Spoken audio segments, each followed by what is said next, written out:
There's kind of this line drawn in the sand of property professionals can do and go here, but suppliers, you can't, or you have to pay to go there. And I don't understand that. I think, again, that's dealing with maybe a couple of bad actors and hurting a bunch of people. If you're merit or you have the expertise or the knowledge to be in that room, to have that conversation, then that's, I think, what we should be focusing on more, and not where you work or side of the fence. Hello, everybody, and welcome to another episode of Multifamily Chronicles. I'm your host, Adrian Danila. Our special guest today is Megan Orser. Megan is the owner of Smart Apartment Solutions. Welcome to the show, Megan. Thank you so much, Adrian. And I am so excited to be here with you and your audience. Megan, I want to start by introducing you to the audience. Tell us a little bit about your background in multifamily up to how this idea came about creating Smart Apartment Solutions. Yeah, thank you.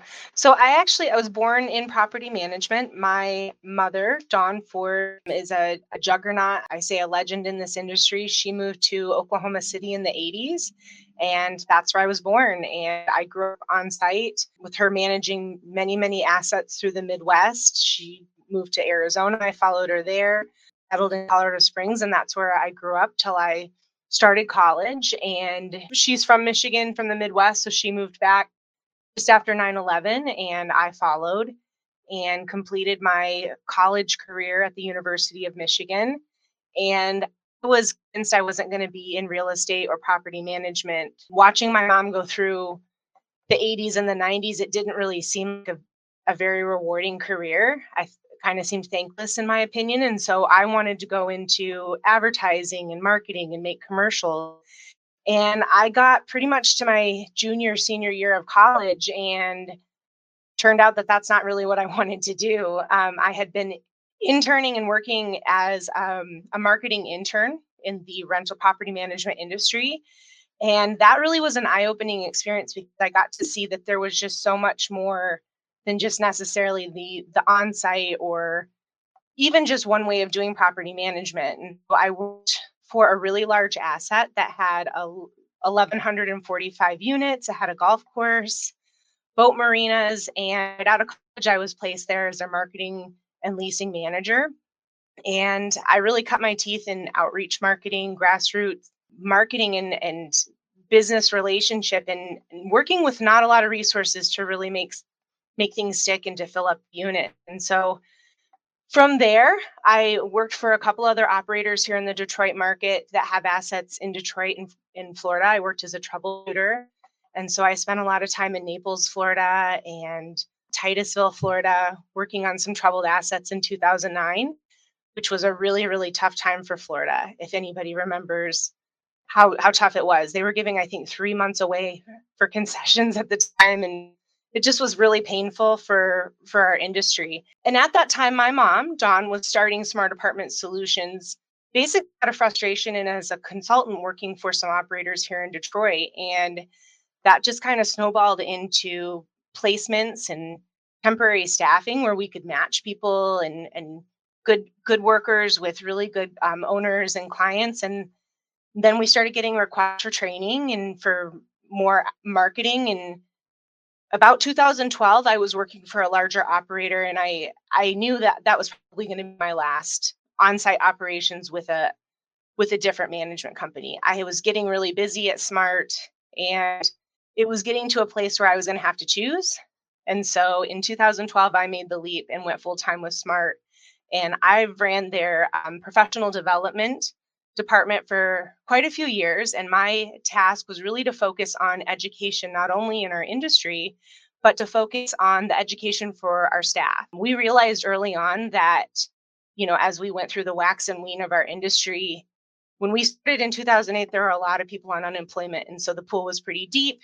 You could really find people that were in our industry and get them back to work. But as the economy started to improve, as we saw that in 2013 and 14, there were just less workers. And so we had to get really creative of how we could recruit people from other industries and then teach them quickly without wasting their time, and in the least uncomfortable setting possible, of getting them educated for the tools to be successful in our industry and really show them that there's a career path here. And I think that's really been our North Star since then. Was we have had so many great stories, getting goosebumps right now of even thinking about it, where people maybe had really been down on their luck or felt like people weren't able to give them a second chance, or they just really needed a little bit more than a job. So we've had some staffers that tickets that had kept them from getting their license back, and an $800 fine that they could never really get ahead of so that they could get license back. And so we started looking at ways that we could remove barriers for people to get them back to work and in a sustainable path, a career path. And that has been successful. About 86% of the time, our staff that we recruit, we're able to train, we're able to put with clients, and then our clients hire them because they have the skills that they need. We've been able to help them navigate through some of those barriers that maybe kept them from being ready to be a full-time employee. So we say we're like employment with training wheels. We help them and support them get through these hurdles, get into housing, get, secure childcare, get transportation, all of those three things that tend to keep people from working. Or as economists have said, that 4%, if our unemployment rate is at 4%, what that really says is that most of the working people are working. And that 4% typically are people that have some challenges, they've got barriers in their way, or they're able to work. And so we really have focused on the folks that have just had some barriers that we can, because we're a smaller company or a privately owned company, we're able to help them maybe with a payment plan. So we could put the down payment on their car and then over time paid back over that, so that we have someone that can go to work, but they also have reliable transportation that just really helps them build their life and their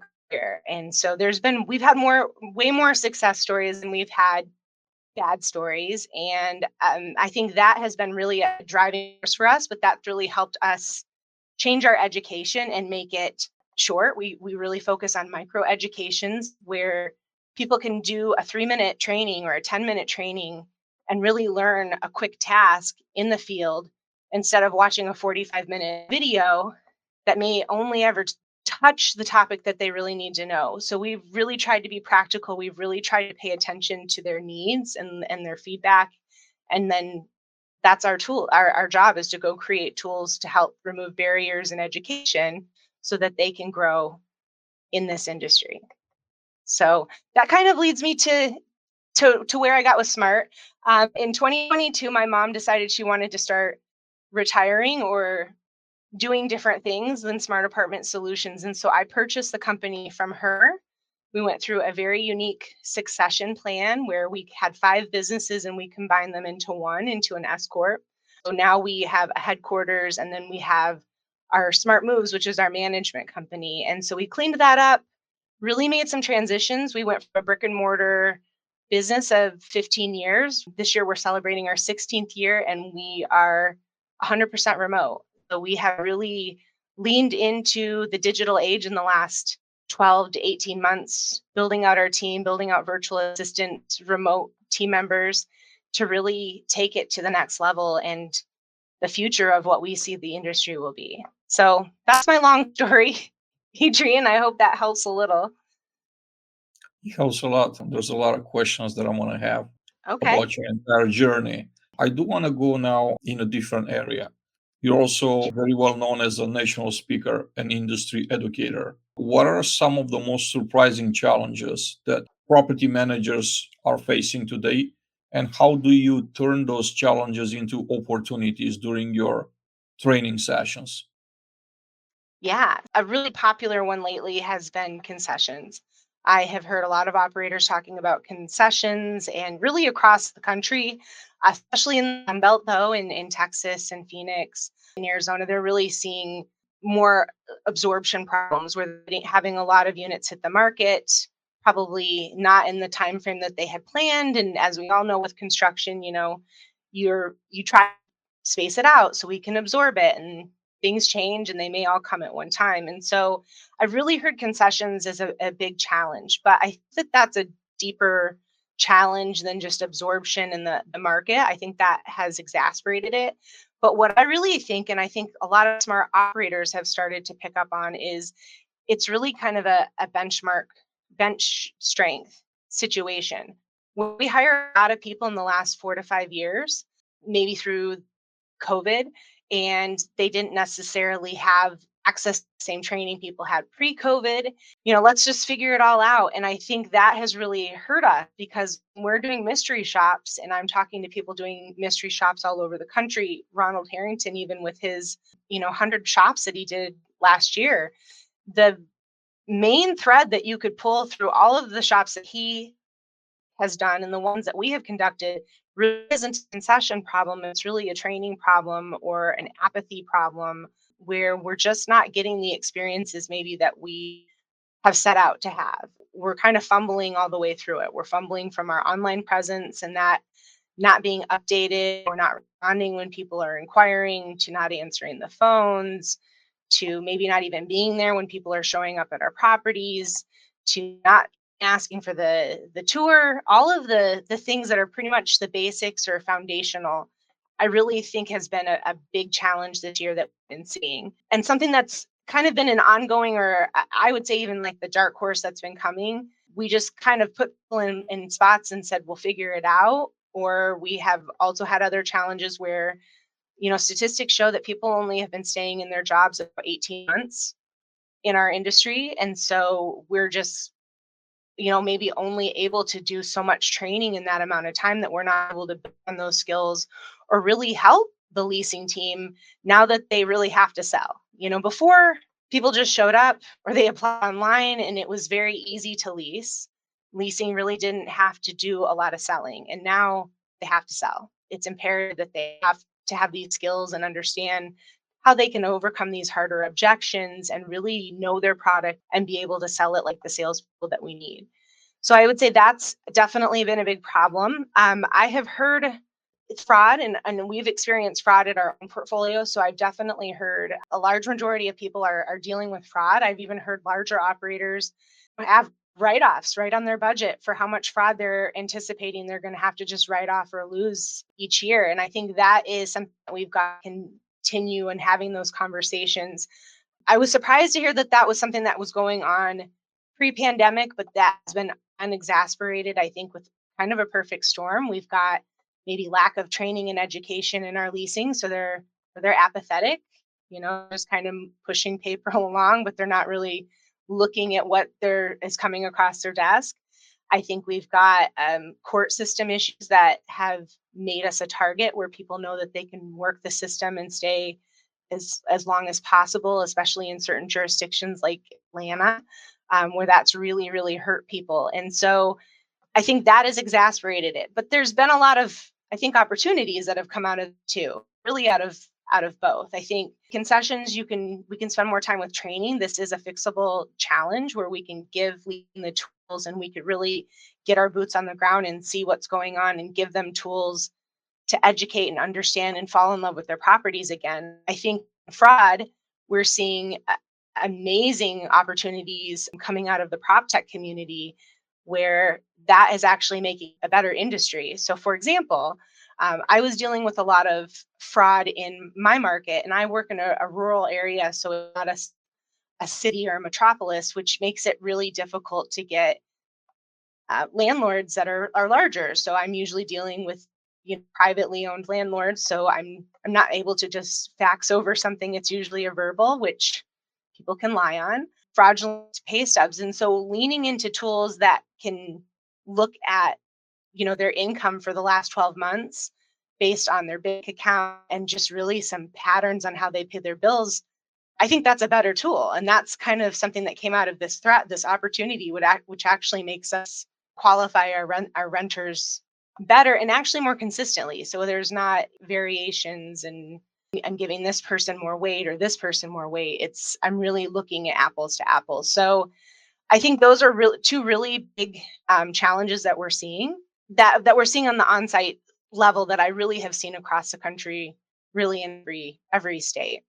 I know that you're focusing on an area of multifamily that not so many suppliers are. That's the mid-market, small property management or ownership groups. I actually learned from you not too long ago, a few weeks ago, that they're actually affiliated. Some of them are affiliated to NAA.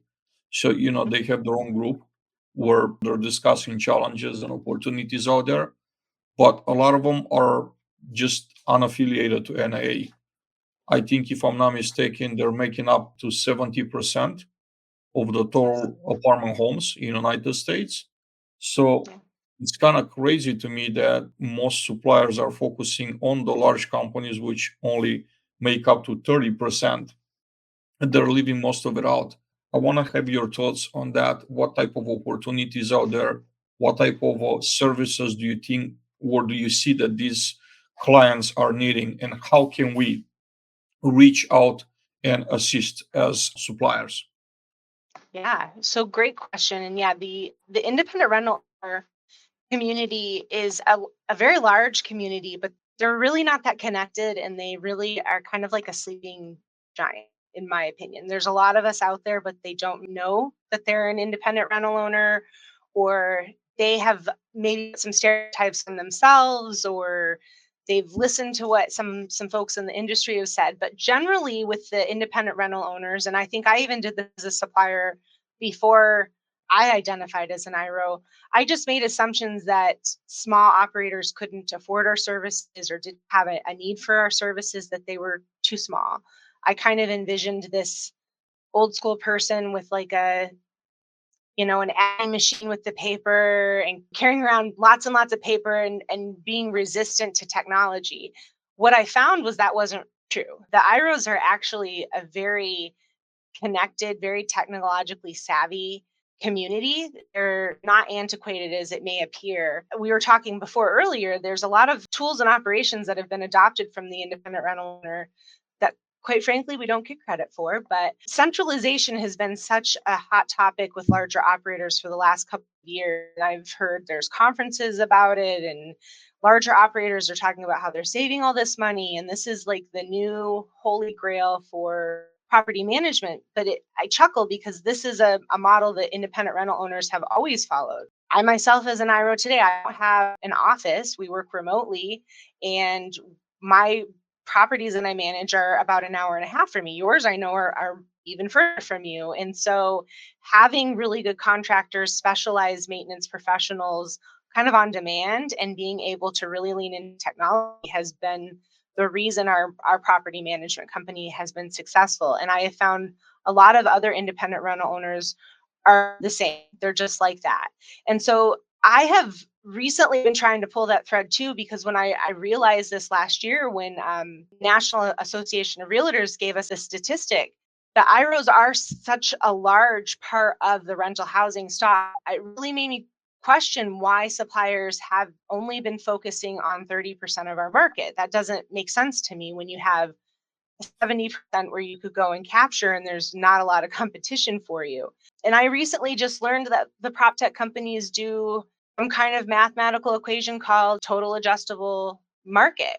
Maybe it's approachable or agreeable, but essentially they look at the market, they see how many operators are there, what their size is, so they must know there must be a reason they're not jumping in and creating tools. And so that's something I want to continue a conversation with the prop tech community and really see, maybe there's something I'm missing, or maybe there's some connections we can make or stereotypes we can dispel that could really help open them up to that 70% of our market. But tools that I think that we do definitely need. Property management software was a big hurdle for us when we got started. I came from larger operations, and so I was used to having property management software. I'd worked with many of the largest ones, and that's kind of how I cut my teeth. And so when we started Smart Moves, and I started to reach out to property management software firms, and they would tell me no, that we were too small, they wouldn't work with us. Many said, when you hit 100 units, let me know and we'd be happy to talk to you. But we didn't want to manage our property. We wanted to start the foundation correctly. And so that was probably one of my most frustrating adventures, I guess, that I went on, was going and finding a management company. And I just assumed that there would be so many choices for us. And it really came down to one or two. And then the one that we did go with, they were always open to us. I mean, and I think that was a really driving point for us, is they have always been very supportive of the IRO community. They are our national sponsor for our committee. And they have just over time really paid attention and really embraced the independent rental owner community. And when we were looking for software, they said, we'll take you with one unit. We were managing commercial at the time and residential, single family homes, small properties. And they're like, we'll take it all. And they just continually asked how and what we needed. They started developing tools that were very specific to us. And I think that relationship has really solidified and helped IROs, but not a lot of IROs know that that's available. I think many are probably used to what I was used to, being told no. So they went and figured out other solutions, maybe outside of our industry, or they're just piecemealing it together. I know a lot of it too recently from the independent rental owner community where they've had other frustrations is bulk pricing or discounts. As a larger operator, if I have 30,000 units across the country, suppliers are a little more apt to give me best pricing or give me a discount. That isn't something that we have really been able to get at IROs. And that's a challenge because we typically are going to pay the highest price point because we have the lowest volume. I get it with suppliers, they need to make money as well. Maybe that mindset is something that we could work on or figure out some solutions. So recently we had some suppliers that have reached out to the committee and they're offering us deep discounts or discounts that they would give their larger operators. For the IROs, we've seen some insurance companies that have come in and tried to help us with some discounts on insurance. That's another big one that IROs, again, larger management companies can sometimes do a large policy and get a deep discount with insurance, which isn't necessarily something that we can do in IRO. So I think there's a lot of that going on. There's a lot of understanding the tools that we need, but insurance, deep discount, property management software, still needing tools and things to communicate and give really good customer service. It's just looking at it as our size shouldn't be the deterrent, that there is a way around it. And maybe looking at our size as a benefit. You could beta test with an independent rental owner a lot quicker and easier than you might be with a larger operator. So hopefully that answered your question. You sure did. How can a supplier reach out to this group of independent rental owners? Is there a directory somewhere? Someone could reach out and say, hey, there's a list of 355 Yeah. owners, and this is the list. Does that list exist somewhere? Is there a database somewhere? I would say no. I know that is something that NAA is trying to compile. And part of the challenge has been really identifying who is an independent rental owner. And until recently, until probably last 3 years, 2 or 3 years, you now have the capability to identify as an IRO. So before, the data was really jumbled. It might have said small property, or it might have said fee manager. You might have registered as an owner. Now, when you register for apartmentalize, or register for membership, you can actually click a box and say, I'm an independent rental owner. So since we have started having that capability where people can self-identify, we have a community now with NAA that's around 7,000 members. We know, though, that that's a much larger community just based, again, on the statistics, but there's a lot of members out there that don't know that they're an independent rental owner or don't identify. They maybe think maybe I don't own the property, but they still could be an IRO. So just to clarify, because a lot of people do ask me, what makes up an IRO? What do you consider to be an independent rental owner? We view an independent rental owner to be who owns their property and manages their property, so an owner operator. But it also can be somebody who maybe you're a fee manager, the owner operator is very involved in the day to day. So, like myself, I am both. I have a property that I own with my mom, a duplex that we manage, but we also, the rest of our portfolio, we manage for one owner who's a truck driver. And I communicate with him on a daily basis through text message and email. I mean, he's very, very involved in his asset. In that case, I would say you're independent rental owner. It's not really a size thing, although a lot of us start small. We've heard many, many successful stories where, an IRO starts with one unit and in 4 or 5 years, they're at 4,000 units. And so they can grow pretty quickly.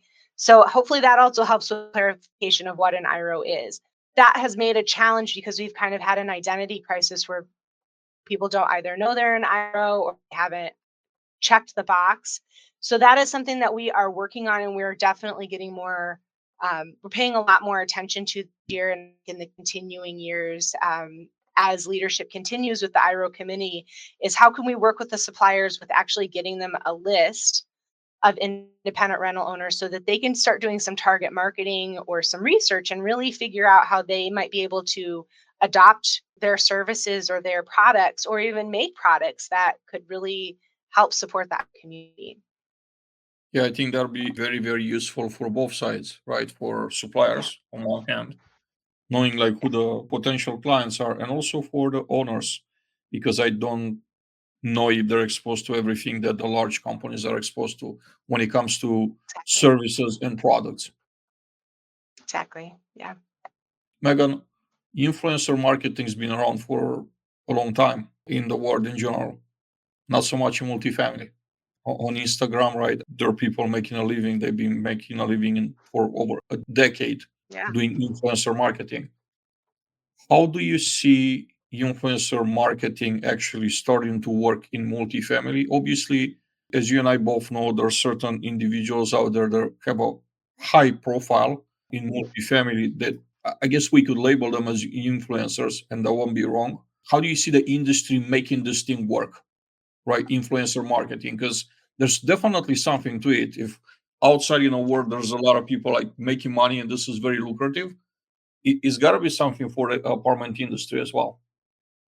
We've seen some pops here where some people and even properties that have used even a traditional influencer model where they've paid them through a gift card or monetarily to promote their property through social media. I think, in the last 2 years, we've definitely seen a big focus on that. We've even seen our industry move to having social media managers really focusing on social media and making that more of a priority as opposed to just like a hobby as we used to kind of treat it. I think that we have a lot of potential in our industry. And I think as operators start to catch on and marketing people start to catch on more and more, we know that our internet listing services are great, but they are very saturated. They have been around for a really long time. Our consumer then has to leave what they're doing, which is typically social media, to go look at this internet listing site when if you could influence them on the channel that they're already consuming in an informative or what we call infotainment way, that's really where you're going to get the most bang for your buck. So I watch this show called $1 Million Listing. It's on Bravo because I love real estate and I like expensive real estate, and I love to see the dynamic there. And it was funny because one of the agents actually was talking about how they had leveraged social media and that had sold this unique house. It was shaped like it was a castle.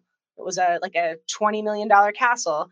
And he said, I could put this on the MLS and 3,000 people will see it in my market. But I have 3 million followers on my Instagram account, and that's going to go to 3 million people. And so I think even looking at that leverage of you can just get so many more eyeballs on your brand and get so much more exposure. And if you do it right, there are some really good influencers out there that work advertisements into their reels, their videos, and you don't even know that you're being sold to. It's just as engaging as all their other videos, and so it really does help influence that way. So I see that it's going to be something that we can use for renters as they maybe live at our property and maybe as an opportunity for them to pay their rent as we lean more into gig economies and this on demand structure that we're dealing with there. I have seen a lot of operators that have started to use influencers to help get exposure to their property. So they'll bring influencers to an open house or have them come and tour and feature it on their social media channel because they are in the demographic, they're in the zip code typically that you're looking to promote. And again, their reach is just so much broader than just being online. So I think there's a lot of opportunity. I've only heard of a couple of stories. I think probably in the next 5 years, it will be common practice. It will be common practice to invite in social media influencers to our events to get promotion. I think it'll be common practice for rent concessions, for ongoing promotion and lifestyle promotion, with video bloggers and bloggers that can live in our community and really show the lifestyle to other renters and really be that draw that brings them in. I want to take this up a notch, and I'm Sure. thinking Tony Souza. He's Yeah. been with RPM Living for about probably roughly 2 years. He's Yeah. currently our vice president of marketing. He's probably the most well-known influencer in our industry. I should say that the most known person, at least on LinkedIn, on a platform. His arrival to RPM and actually him taking this role of vice president of marketing has changed the dynamics for the company in ways that are visible to anyone from outside. Their Yeah. pipeline of candidates, has become like a lot stronger because people want to work in the same place where people they like and admire and they follow do work. Yeah. And it's just amazing to see how the brand has evolved since Tony's been there, since Tony joined the company. I'm thinking this type of level of influencer marketing or using a influencer to increase awareness for a brand. Do you see any other examples? Do you have any other examples in mind other than Tony? And then do you see this becoming a real thing, whether it's for operators or for service providers for the industry? Yeah, so absolutely. I think two that came to mind right away. Stephanie Anderson with Grace Hill, I think, is a good example of an influencer. I mean, she is a real thought leader and putting, thoughtful posts out there and really getting people engaged in the conversation going. And that is her position at Grace Hill is she manages the content and the social media. And I think a lot of people would say that since her team's involvement and since they've really focused on that, Grace Hill has really grown by leaps and bounds in social media presence. They just actually became a verified business page on LinkedIn, which is not something that's offered to everybody. So, I mean, they're being beta tested right now in top leadership. So I think that Stephanie Anderson and the Grace Hill team is another great example of how suppliers can really maximize their social media presence. And another one that comes to mind is Sydney Weber, who was with Updater and now she's with a new software company. And I think she, much like you, she created a podcast channel. She really built her own brand around Sydney Weber.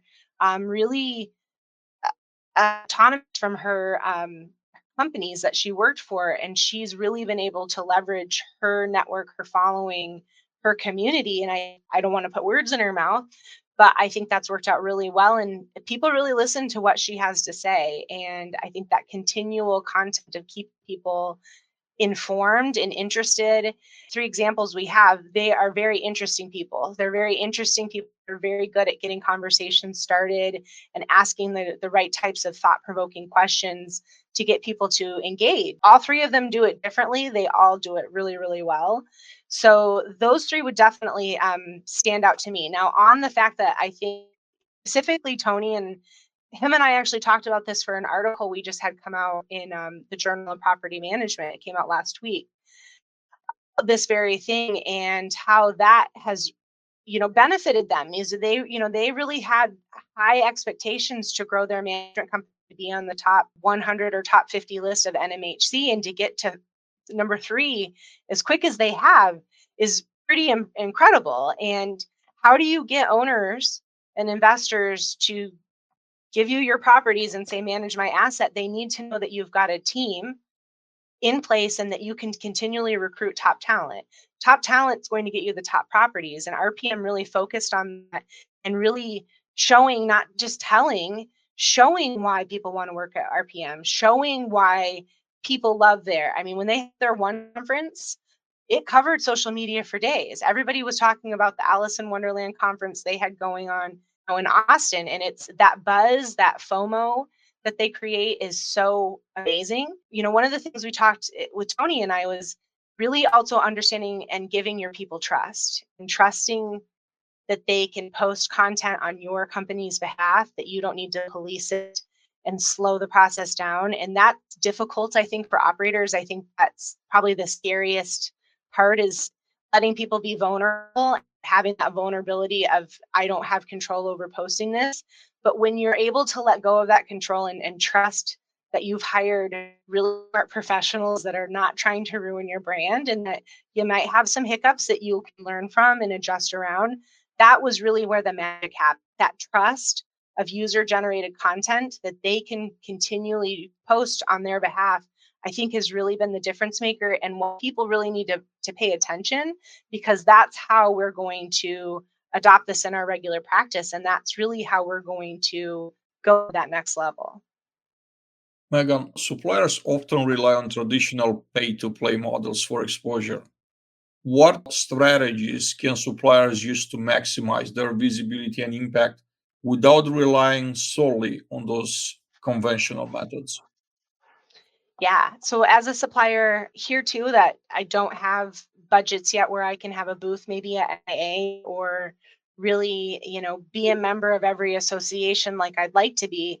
We've really had to get creative and lean in the ones that can have the most impact. So back in the day, we would join about every association in our territory and we would try to do all the things. We realized a couple of years into that we couldn't do that and that wasn't sustainable. So we really started to have to, look at what we could give as a company time, not just money. And that's really where we try to focus our efforts. I think that there are many smart suppliers out there like yourself, like Evan from Community Boss, that have leaned into podcasts and having really good conversations with interesting people in our industry, whether they are, leaders or they're a property manager or a groundskeeper. Having these conversations, getting curious, I know for me has helped me learn about your brand, learn about your mission, learn about Evan's mission, to the point now, especially with Community Boss and the parking and the things that they do.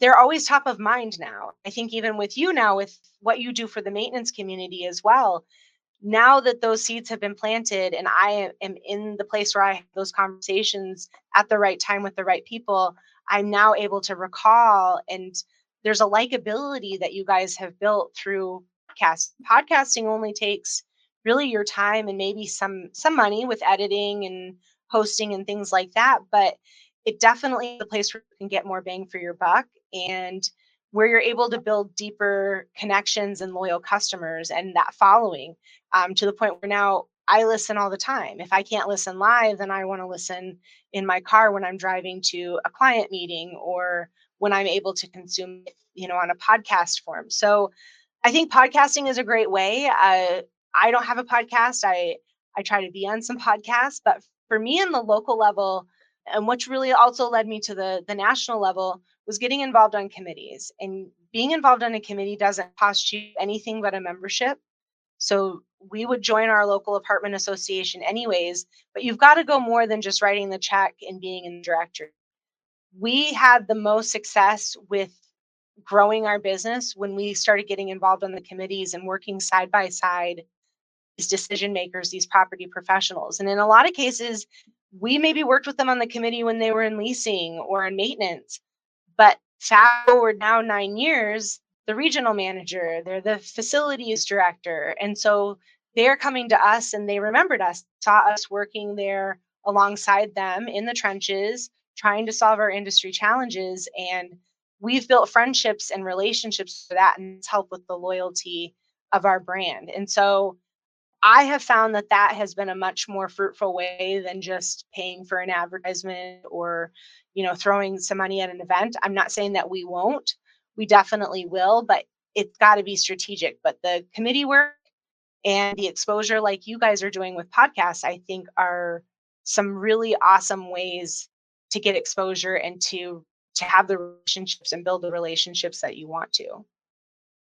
Megan, speaking at industry conferences, this was a conversation that we had a little while ago.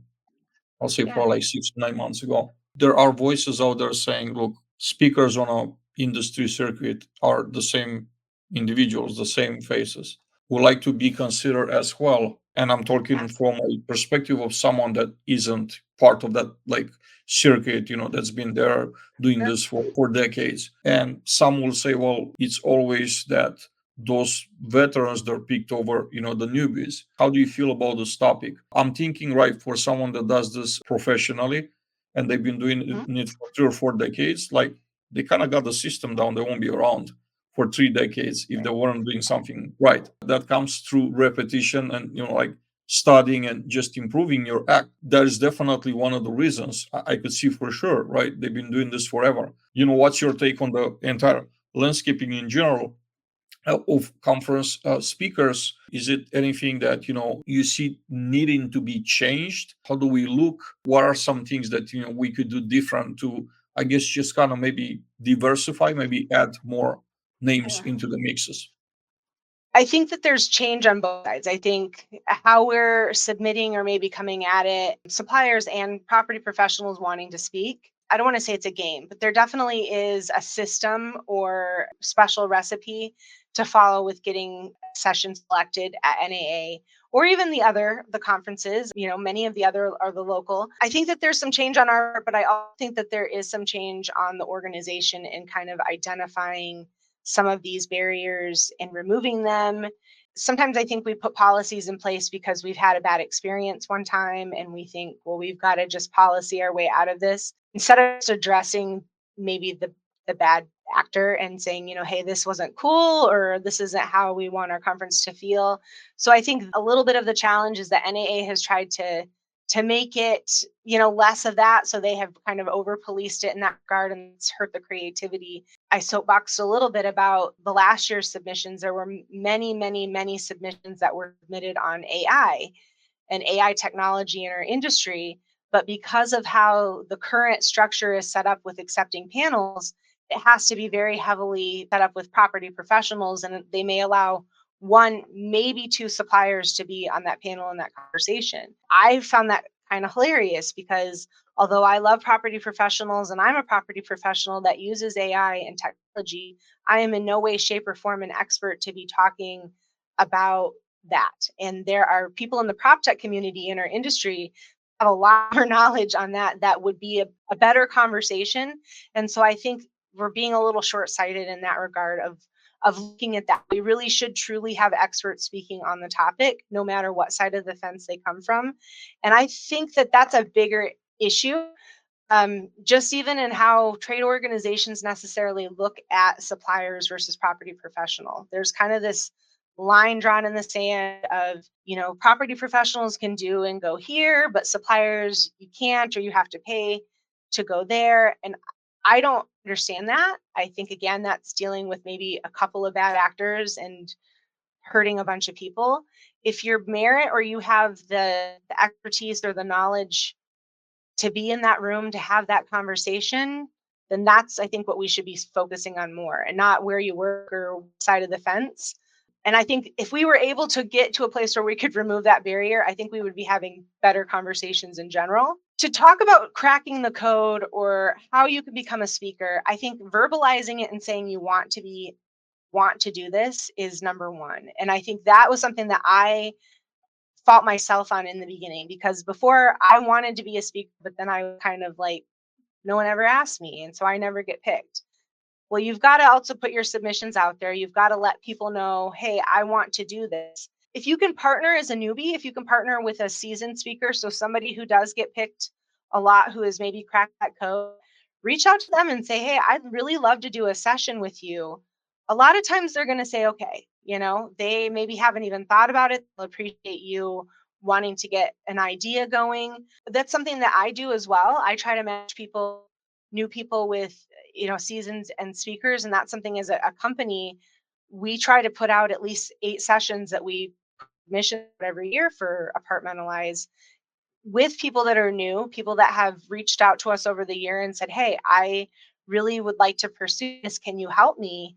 If you ask, people will want to help. And I think then that way we can kind of bring you into the fold. We can share the magic template of how the advisory board likes to read the submission so that you hit all of the things that you need to. I have been speaking at Apartmentalize now since 2018. I don't really talk about the 6 years that I submitted and got rejected, right? Those aren't the times that I am spending my time talking about on LinkedIn. So also understand that I was rejected too, a lot. I had to figure it out. I had to ask a lot of questions. I got one that, it was the right topic with the right group of speakers at the right time. And we got selected. I can tell you if you get selected the first time, it usually is a lot easier the next time because now you have name recognition. That advisory board knows a little bit about your reputation and what you can bring. And especially if you had a positive experience in your last round, then they're definitely going to bring that into consideration. So hopefully that helps a little bit more. But again, I'm actually starting in August. We'll be starting our sessions for Apartmentalize 2025. So if anybody is looking for assistance on that or guidance or sharing the magic template that was shared with me, I'm an open book. I'd be happy to share that with anybody or give them some guidance or possibly put them on a panel that we're working on. Megan, I want to give you the opportunity to plug in your business, your services, to share some ways in which our audience could reach out to you if they're interested in some of the services and products that you're offering. Yeah, so you can always reach out to me on social media. I'm Smart Chick Megan on literally every platform. With Smart Apartments and Smart Moves, I'll start with Smart Apartment Solutions first. So, Smart Apartment Solutions really is a marketing firm that is designed to remove barriers and help bring the occupancy up and make your property successful. So, if that is through staffing, if that's through placement, if that is through marketing consulting, if that is through training, then we are here to support you. And we love to nerd on that. Even if you just want to chat and say, I have this challenge, have you ever seen anything like that? I want to hear about it because that I'm better when I hear about those and I can work and push my brain to think through those things. With Smart Moves, we're a property management company that specializes small property, single family homes. Our largest property is a 5-unit, fiveplex. All of our assets were built in the 1800s. So we have, maybe we didn't want to, but we now specialize in historic property and all the things that come with that. And we do also manage commercial space. We did just end a contract we had 25 commercial spaces in Ann Arbor, Michigan. But we are looking to grow our portfolio in commercial back up as well. So Smart Moves has become our lab really for smart apartment solutions. So the theories that we put out there that, we say that you can do, it's something that we have tested with Smart Moves and we can put our name behind that. That is a process or procedure that works, that can save time, money, and frustration. And so we are in the process right now of doing on-demand education for smaller operators that maybe need fair housing training, customer service training in more of an on-demand setting that aren't quite ready for a full service platform or a larger platform. So if you have education questions, I'm here to chat. Megan, it's been great having you here today with us. What are some final thoughts that you want to share with the audience? So I'd love to share as I am wrapping up my chair position as the independent rental owner committee chair. My request for everybody is to take a second look at independent rental owners. You might even find that you identify one after you do. Consider having that conversation, consider getting curious with the IRO community. I think that you'll be pleasantly surprised that they have a lot to give and there's a lot to grow with the IRO community. Megan Orser, thank you so much for being here with us today. I hope to get you back here soon down the road sometimes. I have way more questions that I didn't get to ask you today. Yeah, I'd be happy to. Everybody, I'm your host, Adrian Danila. Thank you for watching another episode of Multifamily Chronicles, and I hope to see you back here soon. Have an amazing day. Thanks, Adrian.